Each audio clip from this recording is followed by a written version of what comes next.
Şeffaf Mutfak'tan herkese yeniden merhabalar. Sanal alemin yufkacısı geldi. Hanım. Evet, yufka yapacağız. Hem de lumpia yufkaları yapacağız. Şimdi bu uzak doğunun nefis bir böreği var. Sebzeli böreği ama isterseniz içini siz farklı da yapabilirsiniz. Ben göstermek ve size tanıtmak, sizi tanıştırmak istedim. Çok sevdik biz. Öncelikle hamuru hazırlamakla başlayalım. Un, yumurta, biraz su koyacağım ve tuzla beraber bir hamur yoğuruyoruz. Aynı böreklik yufkalardaki gibi bir hamur fakat elastikiyeti sağlamak açısından hem içine yumurta hem de yağla birlikte açacağız bunu. Dilerseniz içine yumurta kullanmayabilirsiniz. O şekilde de yapmıştım. Şimdi yumurta kullandığınız zaman bir mukavemeti oluyor ki bu yufkayı genelde hazır satıyorlar Kore marketlerde. Ben bunu sizler için evde hazırlamaya denedim. Dediğim gibi sadece bu böreği değil, birçok börek tarifini bu hamurla yapabilirsiniz.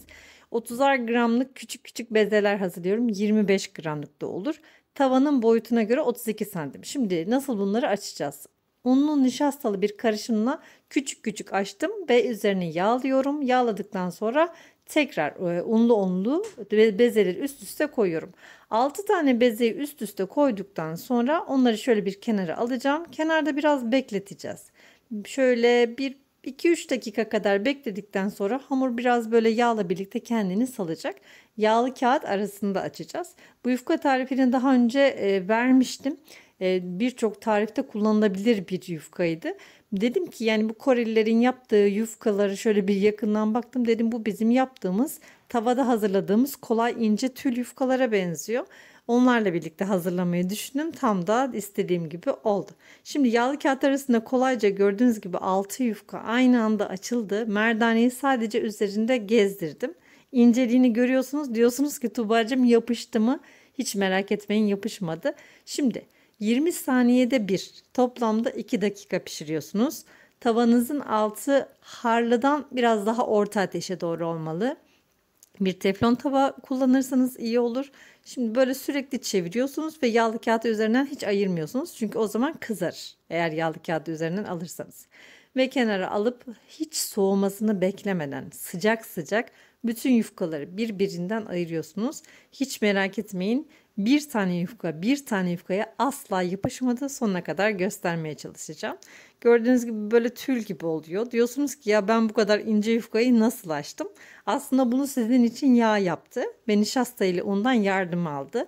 Hem yağla birlikte hamur kendini saldı hem de unlu bir beze olduğu için birbirine yapışmadı. Bütün hamurları bu şekilde kolaylıkla pişirip buzlukta da saklayabilirsiniz. İstediğiniz zaman bir böreğe dönüştürebilirsiniz. Tekrar gösteriyorum. Yağlı kağıt arasında 6 tane yufkayı aynı anda birbirinin üzerinden kaymaz. Hamur güzel dinlenirse. Hamur hamurken 1 saat, en fazla 1 saat, bezeliyken de şöyle bir en az 15-20 dakika beklemeli. Diğer türlü beklemediği zaman hamur zor açılacaktır. Kendini salmayacaktır. Şimdi yufkalarımız hazır. İç harcını hazırlamaya başlayacağım. Şöyle size yufkaları kısaca göstermek istiyorum. Sağlamlığını, inceliğini ve şöyle kalınlığını, inceliğini, her tarafın eşit olduğunu göstermeye çalışıyorum. Yufkalarımı kenara alacağım ve dediğim gibi lumpia'nın içini hazırlayacağız. Lumpia böreği uzak doğunun sebzeli bir böreği ama içine sadece sebzeli yapan var, tavuklu yapan var ya da kıymalı yapan var. Ben bugün tavuk haşladım ve pırasalarımı doğruyorum. Biraz da soğan doğrayacağım. Soğan, pırasaya yağda şöyle bir soteleyeceğim. Sonra içine salça atacağım ve bu şekilde lezzetlendireceğim. Diğer tarafta tavuğu haşladığım suya biraz daha su ilave ettim.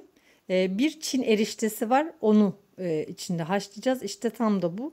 Bunun için Metro Market'e gittim ve aldım.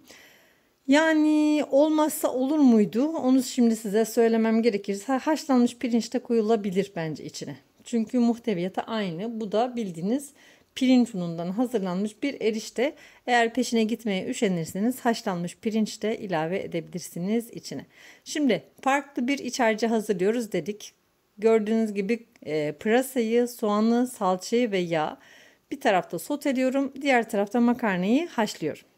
Ve içindeki başka bir güzellik de havuç. Havuçları böyle soyacağın jülyen kısmıyla doğradım. Onlar da bu şekilde ince ince doğruyorlardı. Onlar gibi yapmaya çalışıyorum. Onların lezzetini yakalamaya çalışıyorum. Açıkçası yaparken biraz böyle yahu bu lahana da için havuç biraz tatlı tatlı tavukla acaba mı derken bunun içindeki baharatlara geleceğim. Şimdi onlar hazır baharat satıyorlar bunların için. Bir baharat karışımı satıyorlar. Lumpia baharat karışımı diye. İçinde neler var? Okudum. Ben onları evde vardı koydum. Sizler eğer evde yoksa bazı muadillerini yazacağım. Açıklamalar kısmındaki baharatlara bir göz atın. Şimdi ben neler koyduğumu söyleyeyim. Öncelikle şu erişten hamurum süzüldü. Suyunu süzdüm. Şimdi onu biraz ufak ufak doğrayacağım. Ve bu hamurun içine katacağım. Ne kadar değişik değil mi? Sebzelerin içine makarna koyuyorlar. Ama bu böyle içine makarna gelmiyor insanın ağzına. Adeta sanki bir lahana gibi geliyor ya da bir havuç gibi geliyor. İçinde hemhal oluyor. Bir de bu tavuğun harcı yani iç harcının tavuğu biraz bol olursa güzel oluyor. Zerdeçal koydum. Bu görmüş olduğunuz kişniş tozu. Sonra zencefil, toz zencefil koyuyorum. Ve soğan tozu, sarımsak tozu. Evde vardı bunlar. Eğer evde sarımsak tozu, soğan tozu yoksa kajun baharatı koyun, o da olur. Tuz koydum. Kırmızı acı biber koydum. Acı tatlı böyle bir dengesi. Ve olmazsa olmazımız soya sosu. Eğer siz tavuk yemeyi seviyorsanız eve bir soya sosu alın diyorum her zaman. Bayılıyorum şu soya sosunun tadına. O yüzden biraz böyle tuzu da dikkatli koyun. Son olarak da içine karabiber ekledim bu arada. Şimdi iç harcını karıştırdım. Hatta çok iyi böyle elimle karıştırdım. Sonra yufkaların arasına koyacağım ve saracağım.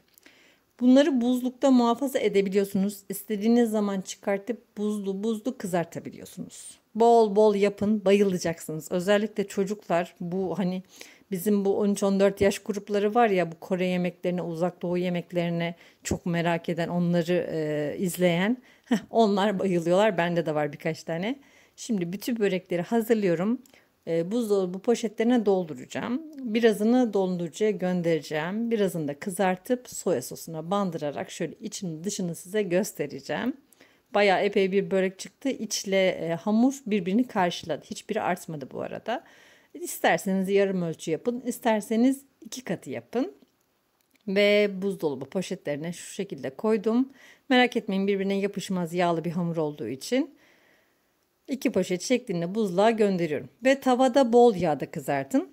Ben bunu Airfry'de kızartan da gördüm. Dilerseniz üzerini yağlayarak yine Airfry'de kızartın. Çünkü bu börek böyle yağlı kızarmayı seviyor. İçine hiç yağ çekmiyor, emin olabilirsiniz.